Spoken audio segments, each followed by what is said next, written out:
Michel Drucker, né le 12 septembre 1942 à Vire, en Normandie, est l'une des icônes de la télévision française, plébiscitée par le public pour des émissions comme Vivement dimanche, Champs-Élysées et Star 90. Fort de plus de 6 décennies de carrière, il est devenu une figure incontournable de la culture populaire française, plaisantant sur le fait qu'il est inclus dans le prix de la télévision. Cependant, derrière l'image d'un animateur poli, toujours souriant et amical, proche des stars, se cachent de profondes tristesses, des échecs cuisants et des secrets qu'il garde précieusement. La plus grande tristesse de la vie de Michel Drucker fut la perte de son frère Jean Drucker, talentueux réalisateur de télévision, décédé en 2003, laissant un vide incommensurable dans son cœur. Sa vie a été un voyage émouvant, des jours difficiles de sa famille juive, immigrée à l'apogée de sa gloire, en passant par les moments difficiles qu'il a traversés pour sa santé et sa carrière. La plus grande tristesse de la vie de Michel Drucker fut la mort de son frère Jean Drucker en 2003, alors qu'il avait 61 ans et Jean seulement 62. Jean, célèbre réalisateur de télévision, ancien président d'Antenne 2 et de M6, était le frère que Michel a toujours respecté et admiré. Né dans une famille d'immigrés juifs, d'Abraham Drucker, médecin roumain émigré en France en 1925, et de Lola Schaffler, les deux frères ont vécu ensemble les années difficiles de la Seconde Guerre mondiale, confrontés à la discrimination et au danger. Jean était non seulement son frère, mais aussi son mentor, encourageant Michel à poursuivre une carrière à la télévision alors qu'il était jeune reporter sportif à l'ORTF en 1965. Lorsque Jean décède d'une crise cardiaque soudaine, Michel tourne pour Vivement dimanche. La nouvelle le bouleverse et le fait s'effondrer sur le plateau. Il se précipite à l'hôpital parisien où il découvre le corps froid de Jean. Il s'assit à côté de son frère, lui serrant la main et pleurant, comme si une partie de son âme lui avait été arrachée. Sa douleur n'était pas seulement une perte personnelle, mais aussi un sentiment de culpabilité, car Michel estimait ne pas avoir eu le temps de remercier Jean pour tout ce qu'il avait fait. Jean l'avait aidé à obtenir l'opportunité d'animer les Champs-Élysées sur Antenne 2 dans les années 90, alors qu'il cherchait à percer dans sa carrière. Dans les années qui suivirent, Michel se rendit régulièrement sur la tombe de Jean au cimetière du Montparnasse, apportant des œillets et chuchotant ses nouveaux succès, comme si Jean l'écoutait encore. Il confia un jour dans une interview qu'à chaque fois qu'il s'asseyait dans le fauteuil de Vivement dimanche, il imaginait Jean le regarder de quelque part, souriant fièrement. Cette tristesse affecta profondément sa façon de vivre et de travailler, le rendant plus déterminé, mais aussi plus vulnérable. Il y avait des soirs où il conduisait seul dans les rues de Paris, s'arrêtait au bord de la Seine et fondait en larmes, se remémorant l'époque où les deux frères rêvaient de conquérir ensemble l'industrie de la télévision. Michel portait également en lui d'autres tristesses, comme la pression de sa santé et le sentiment d'être jugé par le public. En 2020, il a subi une grave opération cardiaque, un triple pontage, qui a failli lui coûter la vie. Durant ces mois d'hospitalisation, il a perdu 11 kilos et a envisagé la retraite, sentant qu'il n'avait plus la force de continuer. Il a un jour raconté qu'il y avait des nuits où il restait allongé dans sa chambre d'hôpital, regardant par la fenêtre en pleurant, se demandant si le public se souviendrait encore de lui après une si longue absence. Les commentaires négatifs sur les réseaux sociaux, le qualifiant de vieux ou de dépassé, l'ont également blessé, même s'il a toujours essayé de conserver une apparence optimiste. Ces moments témoignent d'un Michel Drucker sensible, loin du roi de la télévision, que le public connaît. La carrière de Michel Drucker fut un long parcours, jalonné de grands succès et d'échecs cuisants. Né dans une famille juive immigrée à Vire, en Normandie, il grandit dans les conditions difficiles de la Seconde Guerre mondiale. Son père, Abraham Drucker, médecin, fut emprisonné dans un camp de concentration à Compiègne pendant la guerre, tandis que sa mère, Lola Schaffler, dut s'occuper seule de Michel, Jean et Jacques. Après la guerre, la famille s'installa à Paris, où Michel fit des études, mais sans obtenir de bons résultats, sous la pression de son père, qui souhaitait qu'il devienne médecin comme son jeune frère Jacques. Cependant, sa passion pour la télévision le conduisit à l'ORTF en 1965, où il débuta une carrière de journaliste et commentateur sportif.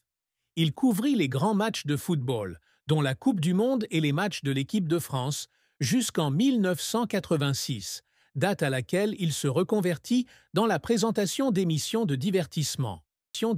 La première grande révélation de Michel eut lieu dans les années 1960, avec Tilt sur l'ORTF, une émission jeunesse proposant des concerts et des interviews. Son style élégant et sa convivialité le séduisent rapidement. Dans les années 1970, il anime les rendez-vous du dimanche sur TF1, une émission d'interview de célébrités qui fait de lui l'un des présentateurs les plus populaires. Sa carrière culmine dans les années 1980 avec Champs-Élysées sur Antenne 2, une émission de divertissement populaire mettant en vedette des stars telles que Johnny Hallyday, Serge Gainsbourg et Whitney Houston. Un incident mémorable se produit en 1986. Serge Gainsbourg tient des propos obscènes sur Whitney Houston en direct, obligeant Michel à gérer la situation avec habileté pour maintenir l'émission à l'antenne. Cet incident lui apporte une renommée internationale, bien que de manière inattendue. Dans les années 1990, il anime Stars 90 sur TF1, consolidant ainsi son statut de roi de la télévision. En 1998, il lance Vivement dimanche sur France 2, une émission du dimanche après-midi qui deviendra l'une des plus anciennes émissions de la télévision française. L'émission, avec son canapé rouge emblématique, a permis à Michel d'interviewer des stars comme Charles Aznavour et Céline Dion, offrant aux téléspectateurs des moments d'émotion. Il a également produit d'autres émissions, comme Le Grand Show et Musique, démontrant ainsi son talent de producteur. Avec plus de 80 émissions de télévision à son actif, Michel a reçu de nombreuses récompenses, dont celle de Commandeur de l'Ordre national du Québec, CQ, et est considéré comme une icône culturelle française.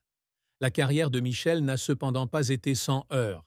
L'un de ses plus grands échecs a été lorsque Champs-Élysées a été critiqué pour son manque d'innovation à la fin des années 1990, ce qui a entraîné une baisse d'audience. Il s'asseyait seul dans sa salle de montage et pleurait en lisant des articles qualifiant l'émission de démodée. Autre revers, il a été contraint de quitter TF1 en 1994 après une dispute avec le conseil d'administration, se sentant trahi après des années de dévouement. Il a raconté qu'il y avait des nuits où il se rendait en voiture au pont Alexandre III, contemplait la scène et pleurait, se demandant s'il reviendrait un jour. En 2020, une opération cardiaque l'a contraint à suspendre Vivement dimanche, et son absence prolongée a suscité des rumeurs de remplacement. Il a un jour confié qu'en lisant des articles spéculant sur sa retraite, il pleurait dans sa chambre d'hôpital, se sentant oublié. Ses efforts pour revenir, de la rééducation à son retour sur les plateaux en 2021, témoignent de sa persévérance, malgré la pression qui l'a fait pleurer à plusieurs reprises.